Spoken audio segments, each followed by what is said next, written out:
Hello everyone, আজকে আমি আপনাদের দেখাবো শুটকি ভর্তা রেসিপি। এই জন্য প্রথমে আমি কড়াইতে তেল গরম করে এখানে মরিচ, পেঁয়াজ আর রসুন ভালোভাবে ভেজে নেব।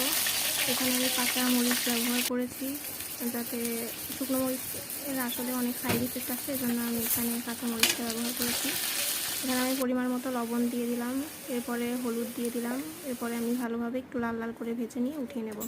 এরপরে যে আমি শুটকিটা গরম জলে ভালোভাবে ভিজিয়ে রেখে ভালো করে ধুয়ে নিয়েছি, এটা তেলের মধ্যে দিয়ে একটু হালকা ভেজে নেব। ভেজে নিয়ে উঠিয়ে নেব। আপনারা যেইভাবে একটু ভেজে নেবেন। এরপরে সবগুলো আমি একসাথে শিলপাটায় ভালোভাবে বেটে নেব। বেটে নিয়ে এখানে আমি পরিমাণ মতো সরিষার তেল দিয়ে ভালোভাবে মাখিয়ে রেডি করে নেব। এই তো এখানে ফাইনাল লুক। আপনাদের কাছে ভিডিওটা ভালো লাগলে প্লিজ চ্যানেলটা সাবস্ক্রাইব করবেন। ধন্যবাদ।